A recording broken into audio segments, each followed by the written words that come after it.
So we have Janice Arnold-Jones, who knows running for CD1. We have Heather Wade representing Heather Wilson, who's not at the tournament right now. And we also have some really great local candidates as well. This is Kelly Ricardo, who's running for CC. Becky Ferreira. Laurel Campbell, who's running for clerk. So I really wanted to just give the candidates a couple of minutes to just really say a couple of words.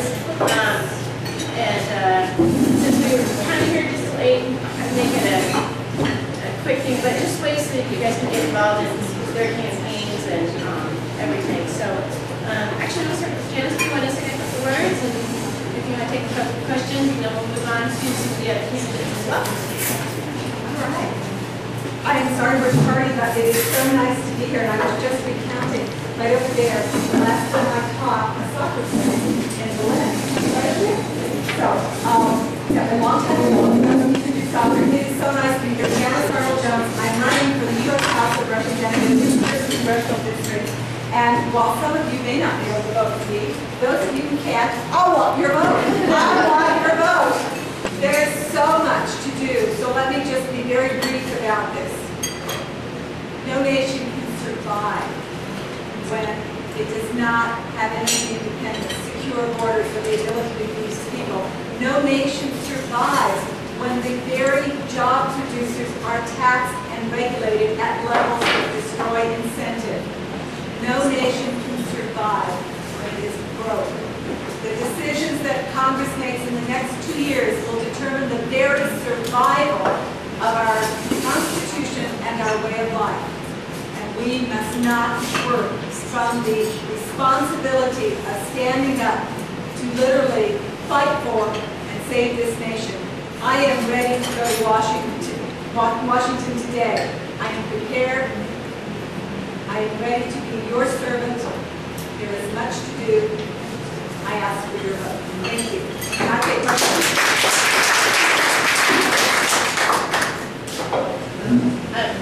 We have questions, yes? Thank you. You know, I just jumped right in. Yes, I have. I spent 8 years in the New Mexico State Legislature. Some of you may remember the really important things. I did the interoperability bill. You don't remember that? But I was the one that took the webcams into the legislature. And I was a little bit irritated about the deals that were being struck when you didn't know about it. And for those of you who ever lobbied in Santa Fe, it was really irritating to know that my committee would be called at 11 o'clock at night or 1 o'clock, and bills would be brought up that had not been heard in public. And to me, if you didn't know, it was not public. So for background, I'm a Navy wife, but let me go back a little farther.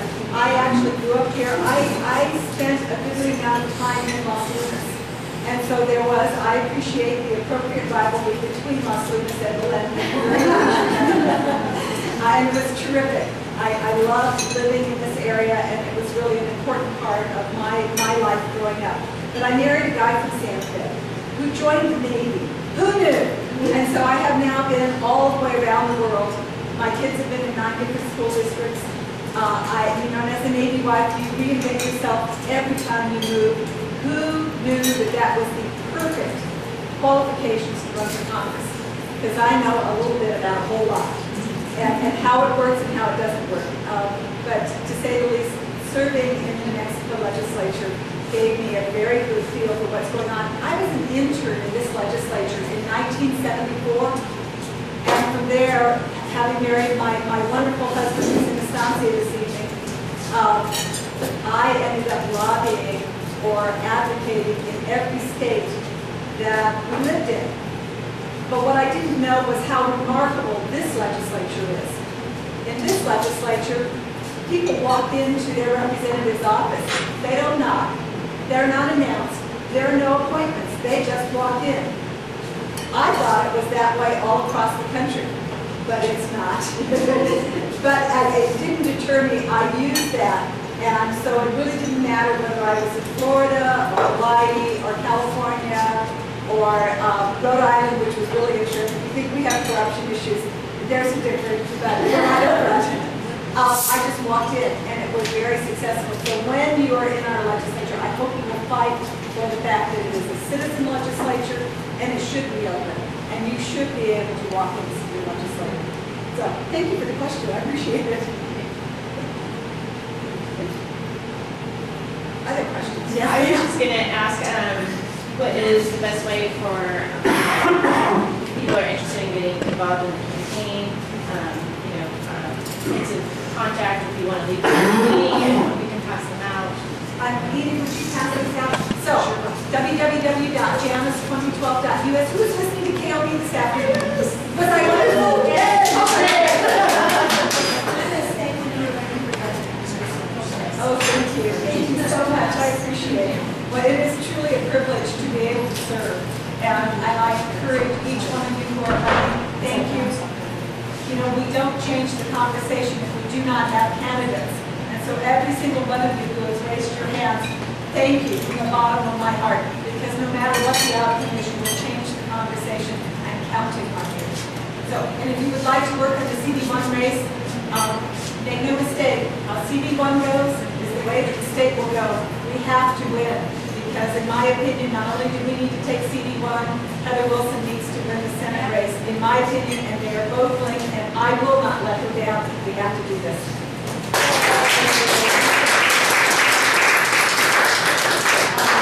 Heather's reception? Probably not. There's still a primary going on. She still has to work in the primary, so I don't know what to do. No, I don't. I'm watching the Alonzo. Oh, yes, absolutely.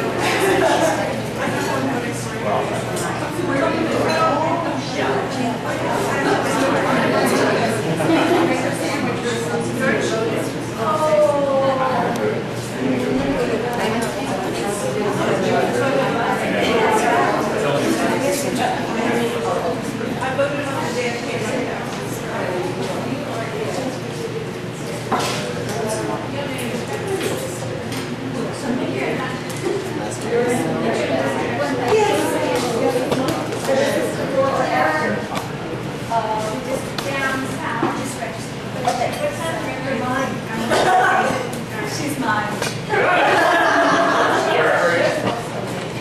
We were just talking about that. Terrific. We would love to have you come with us. And now we are going to shape the conversation. So we've got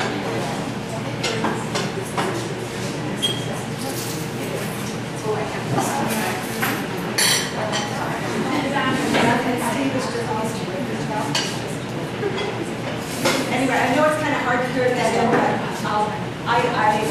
this is girls' night out, so I came to the casual and enjoy the conversation. Is that okay?